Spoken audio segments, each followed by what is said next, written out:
tere! Kui kodus hakkavad raamatuvirnad nii suureks kasvama, et enam ei mäleta, mis raamat juba on olemas ja milline mitte, on õige aeg teha üks korralik raamatute andmebaas. Selle jaoks on suureks abiks andmebaasi programm Base. Nagu kõik teisedki LibreOffice'i programmid, on ka Base interneti kogukonna poolt ühiselt tehtud, seega kõigile tasuta. Nüüd räägin teile lühidalt, mida Base programmiga teha saab. Lihtsa andmebaasi tegemine näiteks oma koduse raamatukogu kohta on üsna kerge. Kohe vaatame, kuidas seda teha. Kõigepealt loome uue tabeli. Seejärel mõtleme, millised andmed tahame raamatu kohta tabelisse panna. Vaja läheks näiteks autori nime ja pealkirja.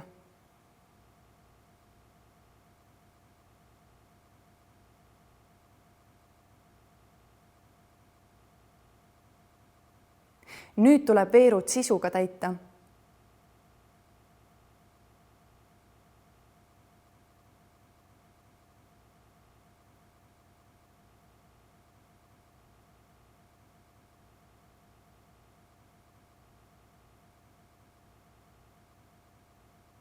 Kui midagi läheb ka valesti, on juba kirja pandud andmeid hõlbus muuta. Nii, nüüd on andmebaas valmis. Kuidas seda aga kasutada, et teada saada, kas mingi raamat on mul olemas? Näiteks otsime Umberto Eco inetuse ajalugu.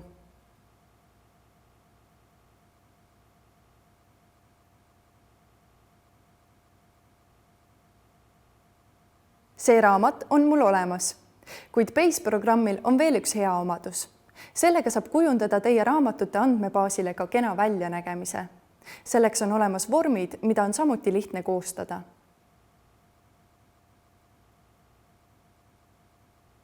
Vormile saate ise välimuse valida ja teha ta just selliseks, nagu teile kõige rohkem meeldib.